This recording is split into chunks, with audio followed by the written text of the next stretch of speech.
22장에서는 하나님께 드리는 제물의 외적인 온전함에 대해서 얘기했다면 이 24장 오늘 보신 말씀에서는 제2에 사용되거나 제2와 관련된 재료들의 품질에 대해서 말하고 있습니다. 우리가 이 오늘 말씀을 통해서 첫 번째로 기도할 것은 우리의 몸과 마음이 온전하게 하소서 하고 기도할 것입니다. 우리 속사람과 우리의 겉사람이 온전하게 하소서 하고 기도해야 할 것입니다. 예수님께서도 외적인 것에만 관심이 있었던 바리새인과 서기관들에 대해서 엄하게 책망하셨습니다. 그리고 신령과 진정의 마음을 돌아보라고 그들을 일깨우셨습니다. 그렇다고 신령과 진정의 마음만 있으면 다 되는 거라고 그렇게 말씀하신 것도 아닙니다. 이것도 버리지 말고 저것도 버리지 마라. 마음으로도 행하고 손으로도 행하는 통정적 온전함을 얘기하고 계셨던 것입니다. 생각해보면 여러분, 높은 사람에게 바치는 음식일수록 맛도 있어야 되지만 모양도 예뻐야 됩니다. 모양도 아름답게 형형색색 꾸밀 줄 알아야 음식 맛도 더욱더 돋지 않습니까?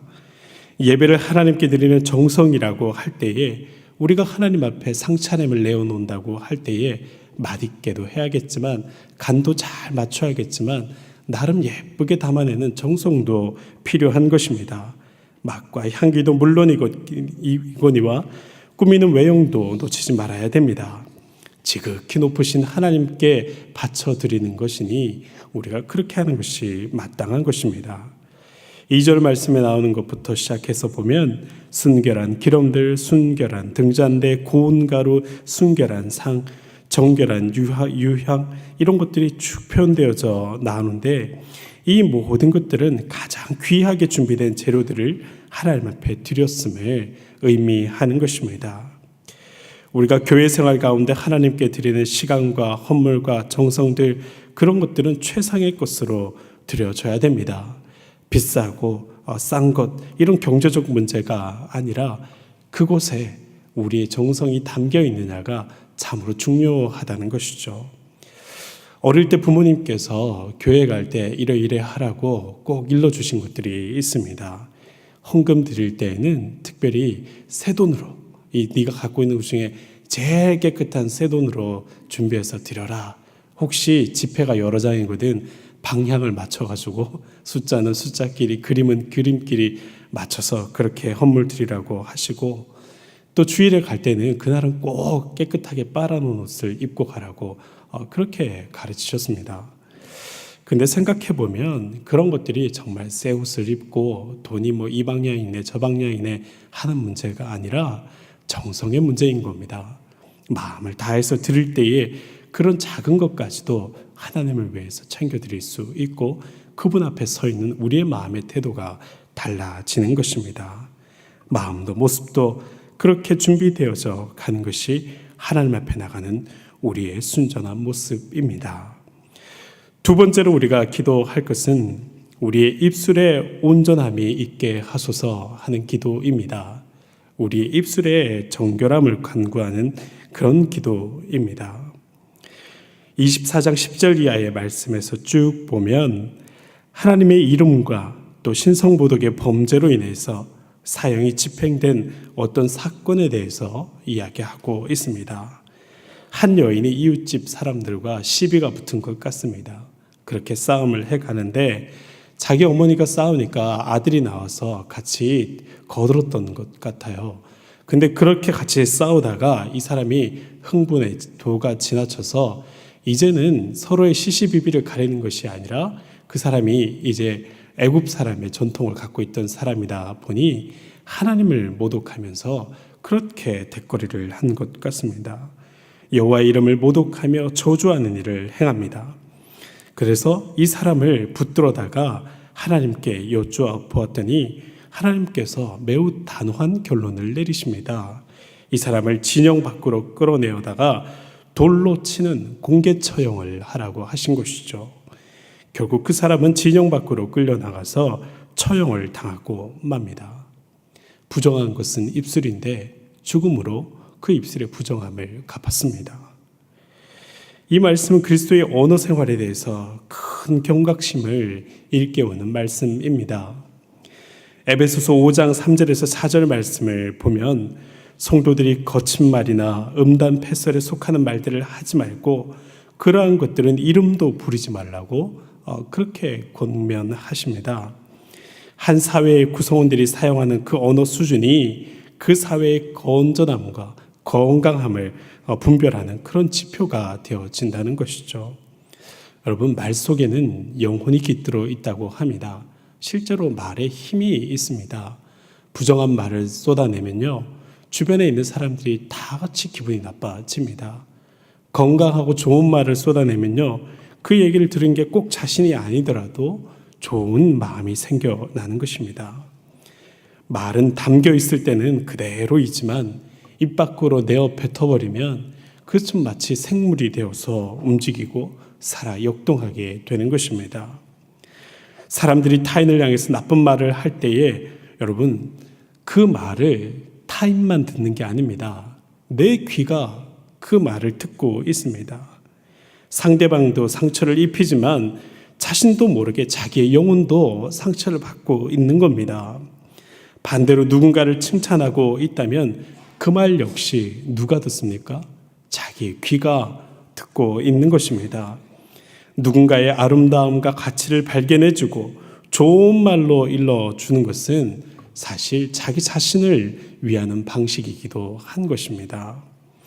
그래서 교회 교육에서 자라는 세대들에게 언어 생활에 주의를 기울이고 바르게 지도하는 것 정말 중요합니다. 왜냐하면 그 아이들이 자기가 내는 말 속에서도 서로 축복받으며 살아야지 자기가 내는 저주의 말들, 음담패선들, 욕설들 그런 것들을 자기 귀로 들으며 살아서는 되겠습니까? 우리의 자녀들이 다른 아이들에게도 그런 얘기를 듣지 말아야겠지만 자기 스스로 내뱉는 말로 자기 귀를 때리는 그런 일도 없어야 되겠습니다. 아무도 듣지 않아도 스스로를 향해서 이럴 줄 알았어. 내가 그런 놈이지. 내가 어떻게 할 수 있겠어. 이런 말들도 삼가 주의해야 됩니다. 그래서 옛날에 어떤 부흥사들은 그런 얘기도 많이 하셨어. 죽겠네, 죽겠네. 그런 얘기 하지 말라고. 다 듣고 있다고. 살겠다, 살겠다 해야 그래야 더 잘 되는 법이라고. 그런 얘기를 하시거든요. 여러분, 내 영혼이 듣고 내 몸이 반응합니다. 오늘도 우리 자신을 향해서 야, 오늘 수고했다. 그런 칭찬의 말을 들려주고 하나님이 오늘도 큰 은혜를 주셔서 그런 감사와 긍정의 말들을 해보고 열심히 하면 다시 또 해보자 하는 강한 동기를 불어넣는 말들, 이런 말들을 하면서 살아갈 때에 내 마음조차도 가벼워지는 것입니다.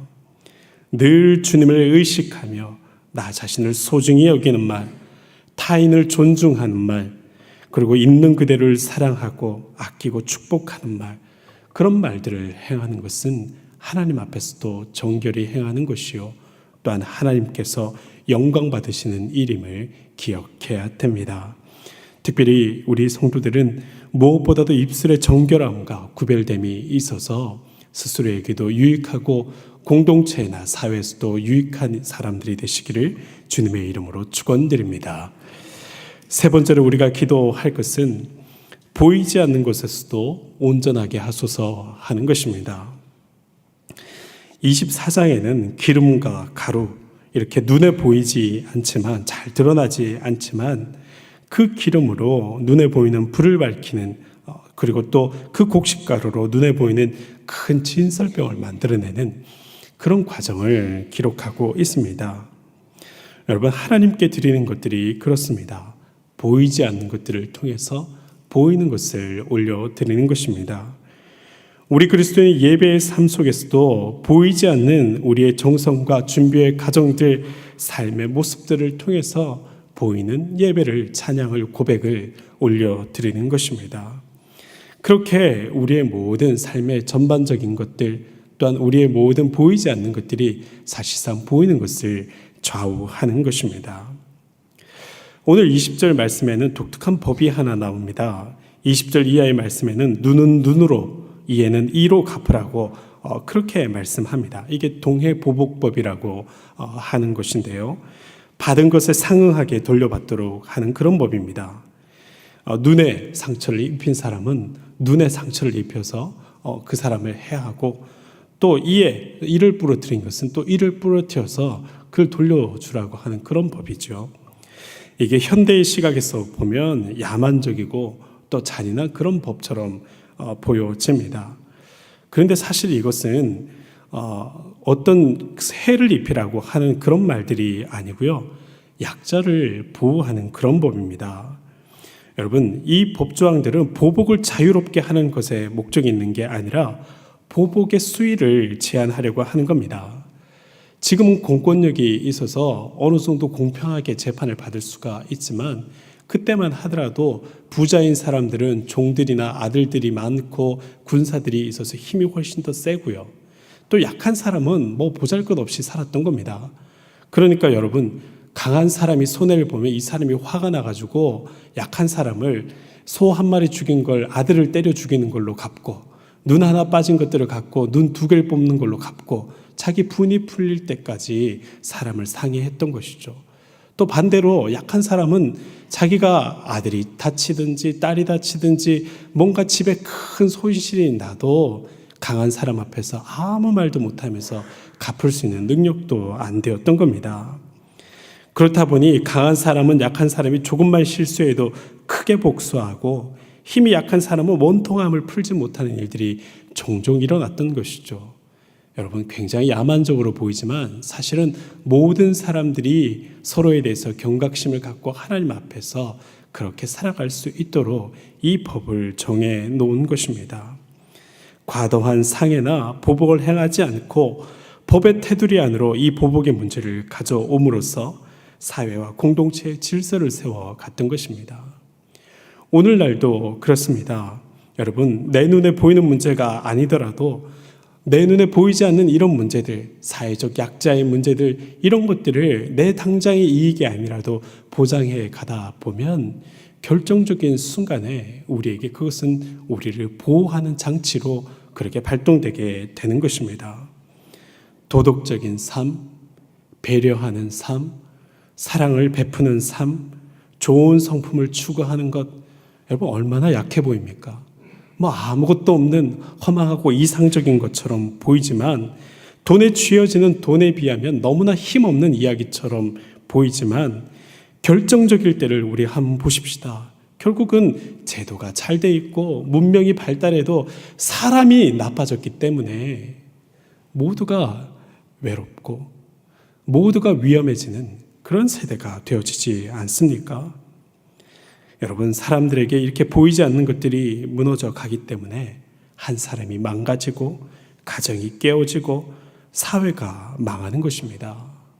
하나님 앞에서 보이지 않는 것들의 온전함을 추구하는 우리가 될 때에 우리 자신도 하나님 앞에서 드려질 만한 사람이 되겠지만, 우리 사회를 건강하게 만드는 그런 핵심적인 사람이 되어지는 것입니다. 특별히 세상 사람들이 다 부정할지라도 보이지 않는 하나님의 위대하심을 찬양하는 우리가 우리의 삶 속에서 이와 같은 것들을 이루어 가서 이 사회 속에서도 빛과 소금으로 발견되시는 여러분들이 되시기를 주님의 이름으로 또한 축원드립니다.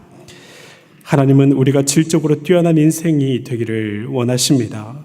우리는 자연스럽게 돈이 많고 힘이 많은 그런 것들을 추구하는 존재들이지만, 적어도 말씀과 더불어 살아가는 사람들, 말씀을 들은 사람들은 깨어있는 심령으로 보이지 않는 가치를 동시에 추구하며 살아가야 됩니다.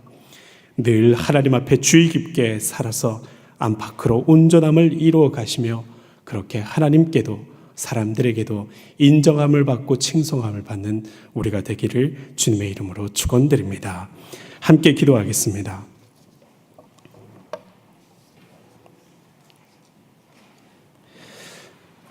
하나님 앞에 우리의 안과 박이, 특별히 또 우리의 심령뿐만 아니라 우리의 입술이 하나님 앞에 온전하게 되기를 기도하겠습니다.